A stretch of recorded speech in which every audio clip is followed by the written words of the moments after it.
Ubod. Makaradol, Fred Padernos, Istorya Pakaradol! Isa na namang karahasan ang nangyari. Biktima ang mga membro ng Philippine Navy at salarin ang kanilang mga kasapi ng China Coast Guard. Pinalo sa ulo ng kahoy na baton ang isang miyembro ng Philippine Navy na sugatan at dumugo. Kitang-kita ito sa mga video na nagkalat ngayon sa social media. Pinaghahampas ng kahoy na baton ng Chinese Coast Guards ang naka-rubber boat na mga miyembro ng Philippine Navy na nakabantay sa BRP Sierra Madre na nakasadsad dyan sa Ayungin Shoal malapit sa Palawan na isang area na pagmamay-ari ng bansang Pilipinas. Ang area na yan ay nasa loob ng 200 nautical miles na exclusive economic zone ng Pilipinas. Nangyari ang isininting ito noong July 20, 2026, kung saan kitang-kita sa video na ang naka-speedboat na mga kasapi ng Chinese Coast Guard ay pinagtutulungan na hatawin ng baton na kahoy ang mga kasapi ng Philippine Navy na naka-rubber boat na gusto nilang itaboy mula sa lugar mismo na binabantayan ng mga Philippine Navy na pagmamay-ari ng Pilipinas. Paulit-ulit na lang ito. Paulit-ulit na lang.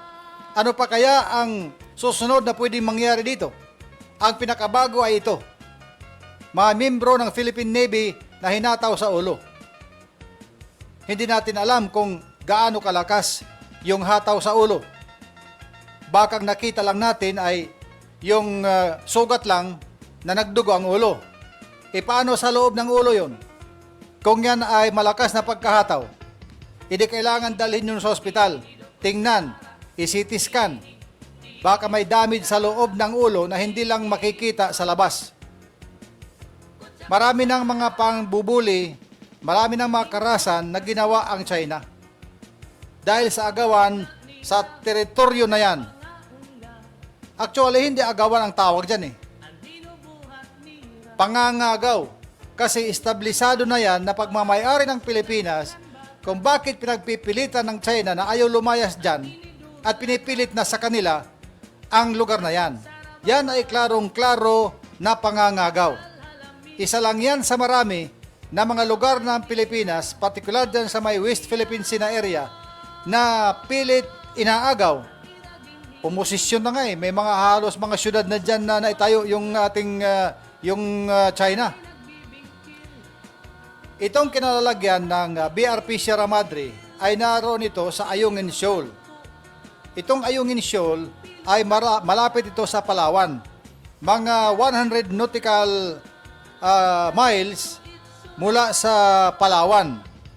Pero identified itong lugar na ito, Ayungin Shoal, na nasa loob ng 200 nautical miles economic zone or exclusive economic zone ng Pilipinas. So, klarong-klaro yan na ang West Philippine Sea na area, buo dyan, ay pagmamay-ari ng bansang minamahal nating lahat ang Pilipinas. Base doon sa June 12, 2016 ruling ng UNCLOS. Klarong-klaro yan sa arbitral award na iginawad ng UNCLOS noong June 12, 2016 na pagmamay-ari ng Pilipinas ang lugar na yan, lahat dyan sa West Philippine Sea. Pero 1995 pa lang, China na ito, pumosisyon na dyan sa Pilipinas, sa area na yan, hanggang sa ngayon, ay talagang sinakop na nila at nagtayo na sila ng mga istruktura dyan. At itinataboy mga mangingisda, pati mga otoridad ng Pilipinas, itinataboy nila, hinaharas, hinahataw, kulang na lang pagbabarilin. Kagaya na nangyari ito, hinataw, mga Philippine Navy yan. Ganun na lang ang nangyayari, paikot-ikot na lang. Kasi ang sabi ng gobyerno nila, utos sa kanila, bantayan ang lugar na yan dahil sa kanila yan. Itong China na ito, ay kasapi ito sa 169 or 170 na mga bansa sa buong mundo na kasapi dyan sa UNCLOS, United Nations Convention on the Law of the Sea. Kasapi sila. Pero nung magdesisyon ng UNCLOS sa Arbitral Award na sa Pilipinas ang lugar na yan, hindi ito iginagalang at patuloy na hindi ginagalang ng bansang China.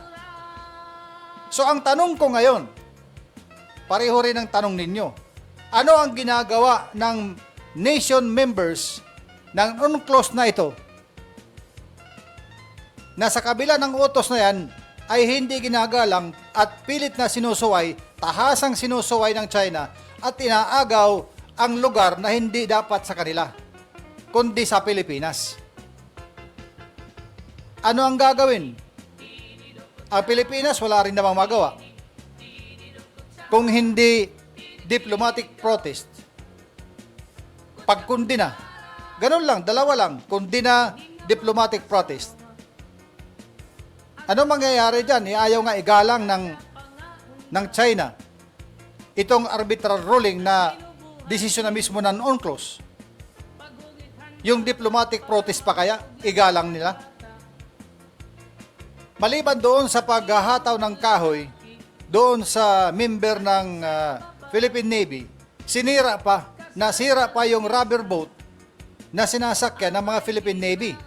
Yung mga Philippine Navy na yan, sila ang nagbabantay dyan sa nakasadsad na BRP Sierra Madre at bantay na rin sa lugar. Pero pinapasok ng mga Chinese Coast Guard at mismong mga otoridad ng Pilipinas ay itinataboy nila. Yung mga Philippine Navy, otoridad niya ng Pilipinas, ipinadala ng bansa natin para bantayan ang lugar na pagmamayari ng Pilipinas. Pero pumapasok ang China, ang Chinese Coast Guard, itinataboy mismo ang mga Pilipino. O kita mo, pagkawalang hiya talaga. Ha? Napakawalang hiya itong China na ito. Ha? Hindi marunong, hindi gumagalang sa respeto ng mga nations na siyang dapat may otoridad sa ganyan. So anong gusto ng China? Nagpo-provoke sila ng giyera.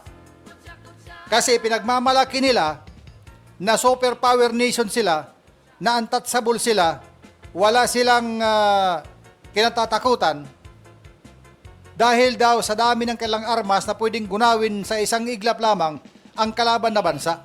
Yun ang pinagmamalaki ng China.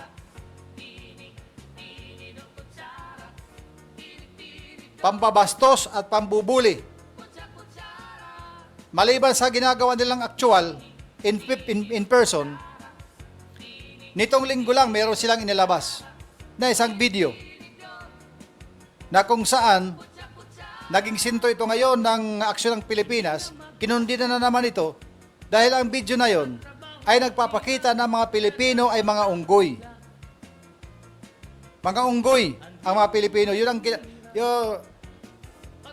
ay mukhang unggoy pa nga yata yung inyong tagapagsalita na lagi nakikita sa ano ba yan, ambassador ba ninyo yan? Mas mukhang unggoy pa nga kaysa doon sa inilabas na video.